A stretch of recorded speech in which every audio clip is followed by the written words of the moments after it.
What's up, everybody? It's Concrete Zebra with Craftmaster Productions and Studio1Tutorials.com. Today we're going to be looking at an Isaiah Rashad type vibe.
What's up, everybody? It's Concrete Zebra with Craftmaster Productions, Studio1Tutorials.com. Today we're going to be going over this Isaiah Rashad type of vibe. I definitely been seeing this style requested and not covered, so I went and checked. I didn't know anything about Buddy's music, and I went and checked it out, and it was, dude, this shit is so dope, bro. It's like that it reminds me of like that old 90s Cali vibe, like Far Side and them would have that like Kendrick kind of brought back onto Pimp a Butterfly, but it was more aggressive because he was having more of a political message and more of a upbeat type of vibe. This is more like laid back, a lot of jazz influence, a lot of jazz samples. Because it's YouTube, I can't really put a bunch of samples, so I'm kind of showing you guys how you can get that feeling without the samples. And the first thing that we're going to go ahead and cover is just the groove. For this type of track, you want to be using a kick that has some type of information going on in the highs. I use this TEC Rat kit from Av McCree's Trap Camp. You know, it's just a nice punchy kick, synthetic, but you know, it kind of has like a type of acoustic feel, like it came out of a really good drum machine. I went ahead and used a clap instead of a snare. Just a nice big loud clap, something not like a small papery trap clap. You want something more acoustic. For pretty much all of your sounds, you want to dabble more in the acoustic type of vibe for this type of beat. For the kicks, we're going with the mentality here is we're at 82 beats per minute, and it's a 4 on the floor pattern. Now, what I've got going on in between is I've got some ghost notes. Ghost notes are kicks where you have a very low velocity and you just barely hear them in the track, but it adds a lot of groove. So, you know, basically what I want this track to do is I want it to move slow, and it's just doom, doom, doom. But there's certain parts to make it not monotonous. I want to have a da-doop, da-doop. So if you go ahead and listen to it, and remember to have the velocity engaged with sample 1, you need to have your velo turned all the way up under your amp section. This is what you get.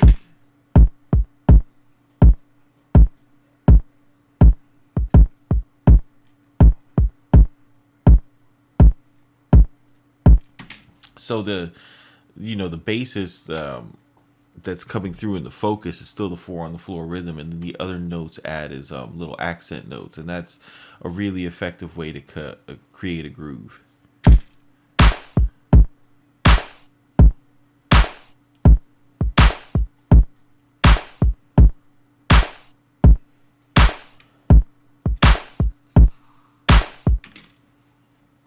Now for the hi-hats, I added this is a live hi-hat. This is sampled from an actual hi-hat kit.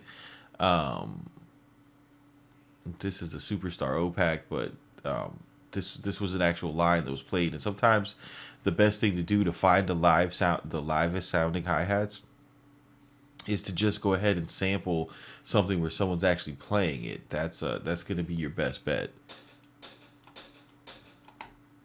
So I like that this had that kind of double hit.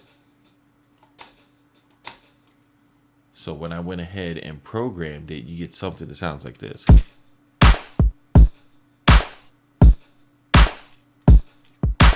And see, I did the same technique with the ghost notes here. And the other thing I did with this pattern is to kind of get that lazy type of swinging groove that's coming from this project. It's very important that you take your hi-hats. The hi-hats are kind of dragging behind the beat, right? So I went ahead and just highlighted everything. If you highlight all the MIDI notes, hold shift, and you can just make these fine adjustments with your MIDI. Now everything is dragging the exact same amount behind the beat. So when you go ahead and play it,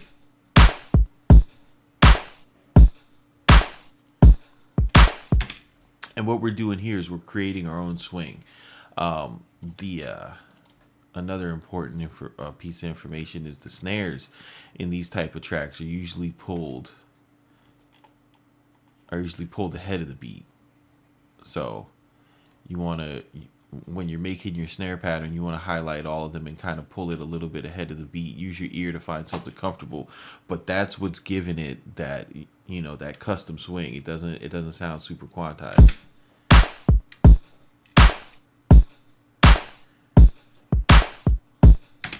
Okay, then the next thing I went ahead and added was this live open hi-hat before every other snare.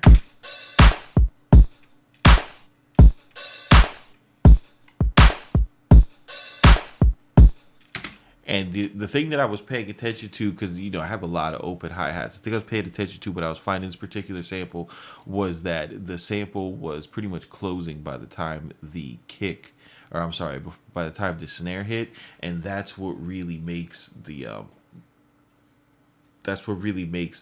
track snap right here, as far as the drums are concerned, because you're kind of getting sucked into this first snare. Dun, dun, dun.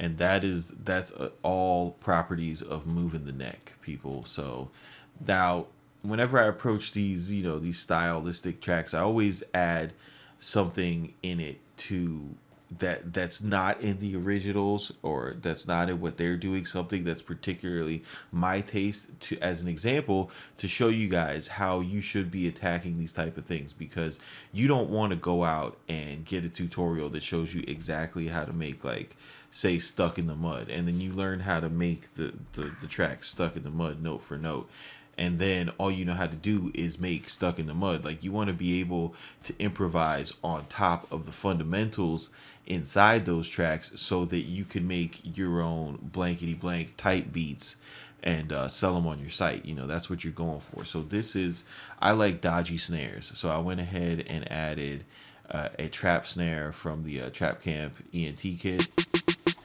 and just programmed this little pattern. I'm gonna put all this MIDI up in the Dropbox for my Studio One Tutorials subscribers, so they can go ahead and have this.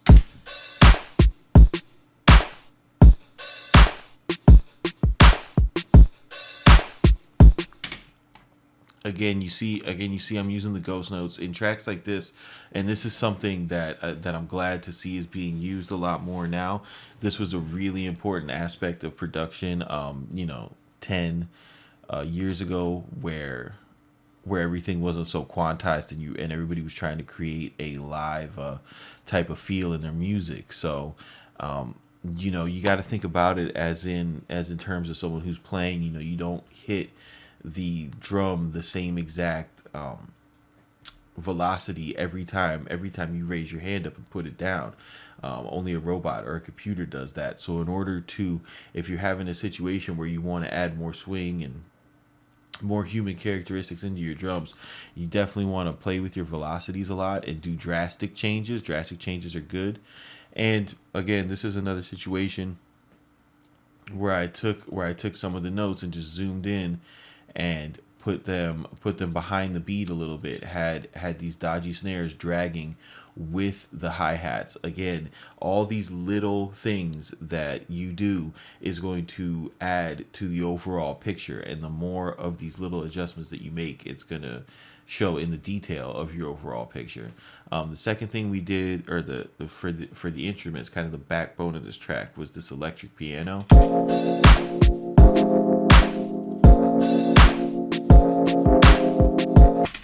And when you look at the chord progression here, I mean, it's a really super easy chord progression. We're not, we're not breaking any atoms with this.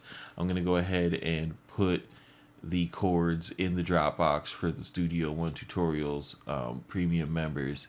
And if you're looking for more information on chords and how to build chord progressions, if you go to studio1tutorials.com/beginners, that's going to bring you to a section that has my YouTube playlists, and you just click on the music theory playlist, and I've compiled all of my most important music theory videos, so that if someone who was to not know anything about chords was to watch those, like, I swear to God, your production would level up 10 levels instantly, because we just make the chord situation so easy. So anyhow, back to this.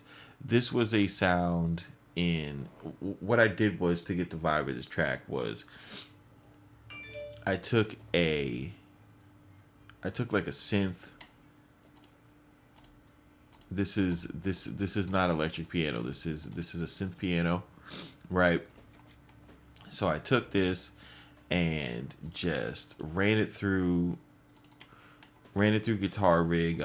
This stereo tune is a detuner, and this is, dude, like, I love detune sounds, and it's present in a lot of hip hop. If you have Guitar Rig, just know that if you're into detuning your sounds in on a synth, if you have sample based stuff, or like you want to detune something in Contact, this stereo tune component is clutch for that. So I just detuned the overall sound a little bit and put it running through a cabinet, because you're getting the more authentic Isaiah Rashad songs, and I'll probably do one on the site with the actual sample, but they're using actual samples, so you're gonna find a lot of EPs that are run through cabinets in those recordings. So you want to kind of mimic that. All these sounds that come out from Complete and Omnisphere, they're recorded at such a high quality that in order to get that grimy throwback feel, you're going to need to dirty the sounds up. A Guitar Rig is a great plugin for that. And I just stacked that sound with another EP. So this is what the two sound like together.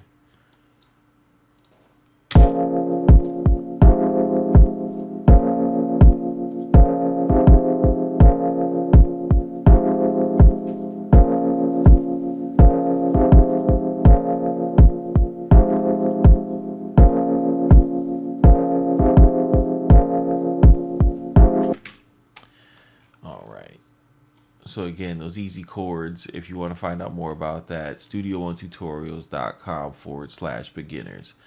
The next thing that I did was I added a little melody in the background, and it is very, very low key.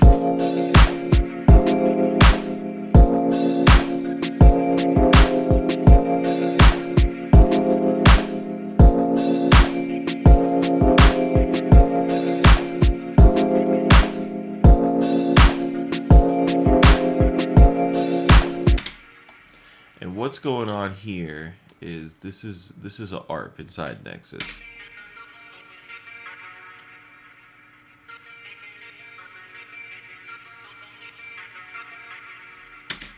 And what I've done is I've turned it down a bunch. I've clicked this button on the reverb. That way this this reverb is coming out pre-fader instead of after the fader. And it just basically makes if you want to think about it like this, it makes a reverb more present and louder. So basically what I'm doing is I'm more using this sound for an ambiance, right? That's why I've got it turned so low. This melody isn't something that's supposed to be super present out front. It's just supposed to function as something to add a little bit more interest to the harmonic section, because you wouldn't just rap over, or you wouldn't just have a song that just featured a chord section. Like there's gonna be a melody on top of it and stuff like that. And I just it was something that was easy to bring out in Nexus. You could do this with anything. If you wanted it to sound more traditional to like the records that Buddy has, you would just use a higher octave in your EP and just play a melody over your EP, and that would sound a lot more like the stuff that he has.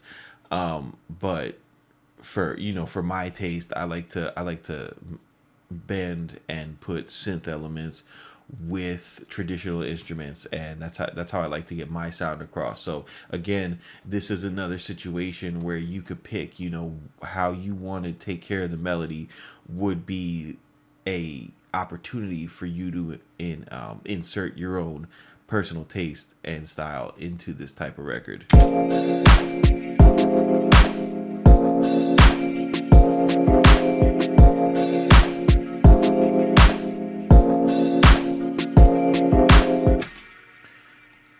The next thing I added was this is a choir, and let's see.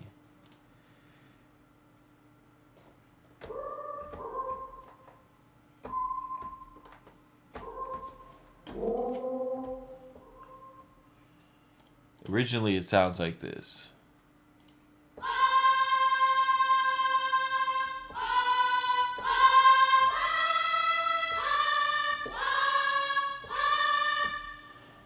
And if you're paying attention, you'll recognize this patch.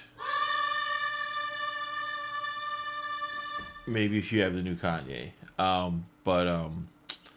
So after putting it through Pro EQ and filtering a bunch of it out, because what I'm doing here is this is just a super, super background layer that's just adding as, what could you call it? Like a harmonic backup for the chords. I don't want this sound to be louder than the chords. I don't want it to be louder than the bass line. I just want this tucked away in the back, just kind of adding a little bit more depth and making the song a little bit thicker. So again, I went ahead and put this through the detuner. I limited it a little bit because there's a difference in volume between a couple of these notes. So I just wanted to level that out because I wanted this to not get lost in the mix because it's being turned so low. So here's what it sounds like in context.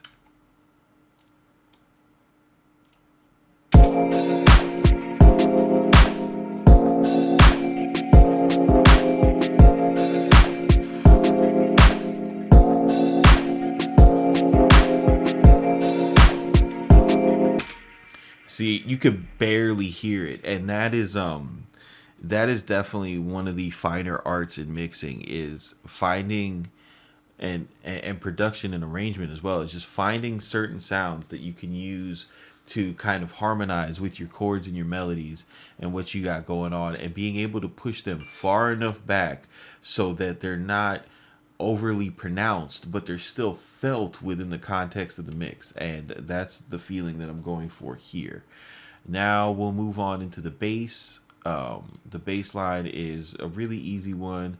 This is what is this? Oh, okay, this is a bass that I created. I was going for something simple here, so I just went with a sine wave. Pitch down, and then the sine format. If you play with this wavetable position with the sine wave, you can get this to really be pronounced. So we have this bass line. Like if you listen to it without this,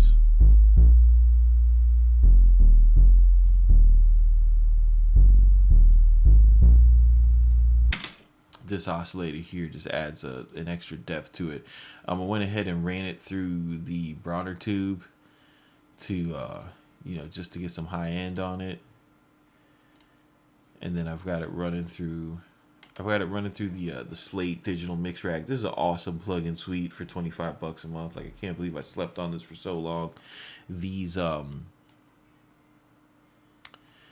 preamps, this one right here, I love the tone that comes out of this thing, man. It's so good.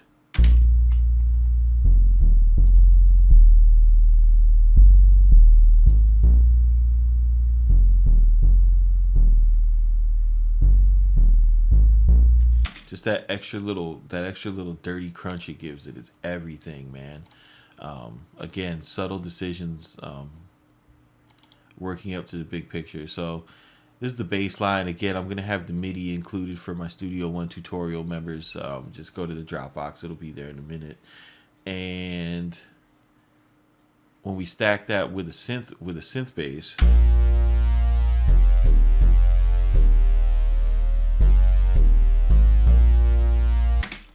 so you get a little bit more presence in the mix. And for the actual plugin I used, I went throwback. I was like, yo, let me go up into the Contact Factory library. I haven't used the Contact Factory library in so long, fam. And just flicked through the presets, found Memory Base 1. Didn't sound terrible, so I rocked with it.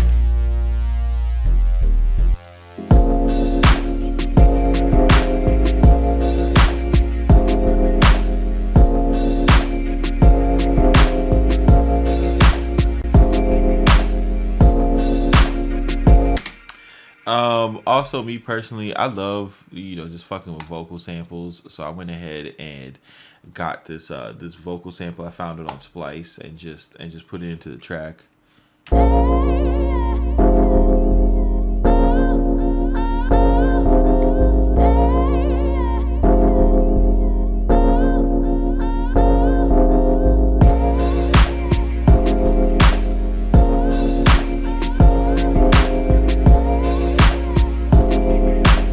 Just to show you that's a route you could go, or you could just keep it without it.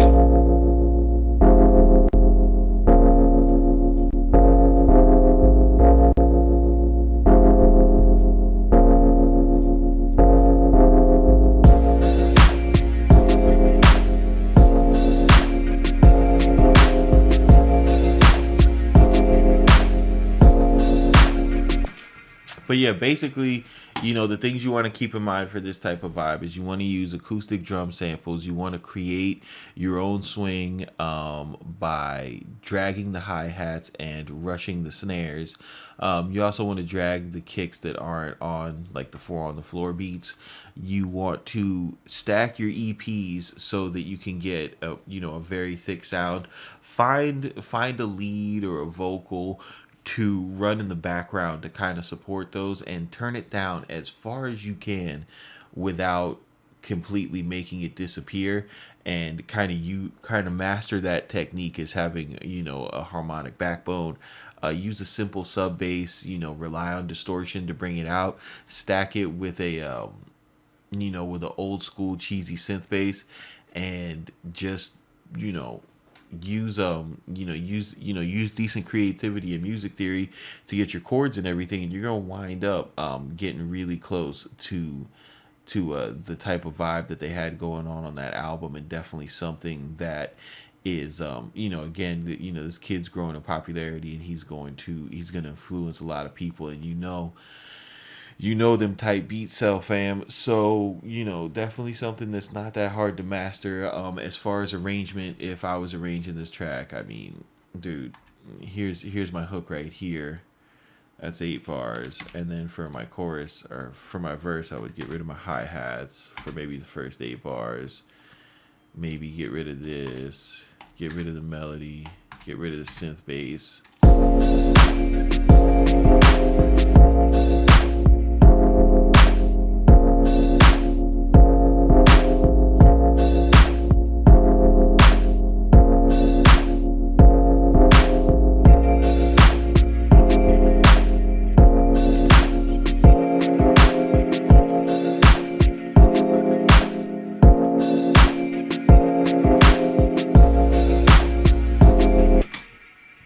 just something like that. You just have to delete things. Um, really, really easy track to make, and really, really easy track to make sound really good. So again, keep it simple. Do not be basic. Concrete Zebra, studio1tutorials.com/beginners to learn everything you want to learn about music theory and sampling. We will see y'all on the next one.